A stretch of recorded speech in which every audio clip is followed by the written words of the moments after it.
Assalamualaikum warahmatullahi wabarakatuh. Yang terhormat Bapak Ade Jauhari selaku tutor.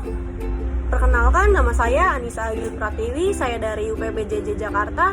Mohon izin untuk menjawab diskusi keempat ini. Terima kasih. Virus corona atau Severe Acute Respiratory Syndrome coronavirus adalah virus yang menyerang sistem pernapasan. Penyakit akibat infeksi virus ini disebut COVID-19. Virus corona bisa menyebabkan gangguan ringan pada sistem pernapasan, infeksi paru-paru yang berat, hingga kematian. Pada sebagian besar, kasus coronavirus hanya menyebabkan infeksi pernapasan ringan sampai sedang seperti flu. Namun, virus ini bisa menyebabkan infeksi pernapasan berat seperti pneumonia, MERS, dan SARS. Ada dugaan bahwa virus corona awalnya ditularkan dari hewan ke manusia. Namun kemudian diketahui bahwa virus corona juga menular dari manusia ke manusia. Oke.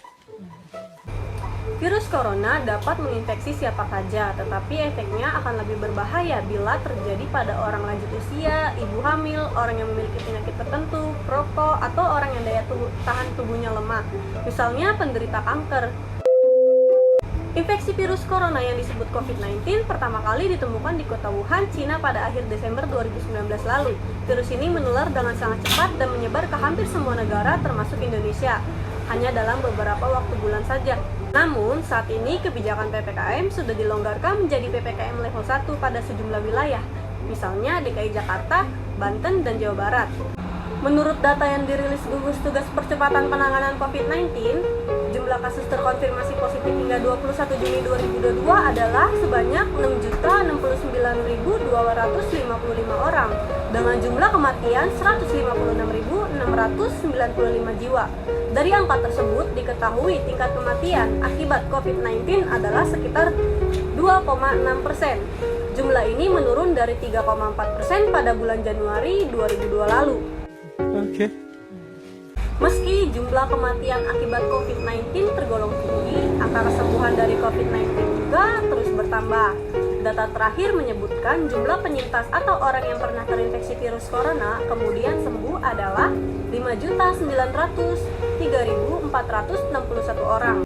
Dan yang harus kalian tahu, secara umum ada 3 gejala umum yang bisa menandakan seseorang terinfeksi virus corona. Yang pertama itu demam dengan suhu tubuh di atas 38 derajat Celcius, batuk kering, sesak napas. Ada beberapa gejala lain yang juga bisa muncul pada infeksi virus corona, meskipun lebih jarang terlihat. Pertama, ada diare, sakit kepala, hilangnya kemampuan mengecap rasa, hilangnya kemampuan untuk mencium bau.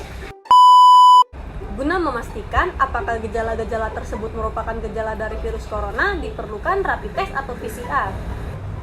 Saat ini di Indonesia sedang menjalankan program vaksinasi COVID-19 secara bertahap. Hingga Juni 2022, data menunjukkan 96,6% penduduk telah menerima vaksin dosis pertama dan sekitar 80,91% telah menerima vaksin dosis kedua.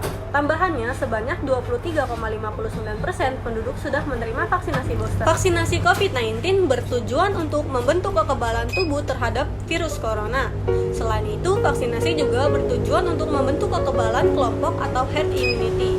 Dengan begitu, masyarakat yang tidak dapat menjalani vaksin karena memiliki kondisi tertentu, seperti reaksi alergi berat terhadap vaksin, dapat terlindungi. Untuk mencapai tujuan di atas, vaksin COVID-19 kini sudah dapat diberikan pada anak usia 6-18 tahun, ibu hamil, dan ibu menyusui. Sementara untuk orang yang memiliki riwayat penyakit atau menderita kondisi tertentu, vaksinasi bisa dilakukan, tetapi harus ada izin dari dokter. Vaksinasi merupakan cara terbaik untuk mencegah COVID-19. Namun, Anda juga harus tetap menghindari faktor-faktor yang bisa menyebabkan Anda terinfeksi virus corona. Cukup sekian presentasi dari saya. Jangan lupa untuk selalu mematuhi protokol kesehatan, yaitu mencuci tangan, memakai masker, dan menjaga jarak. Wassalamualaikum warahmatullahi wabarakatuh.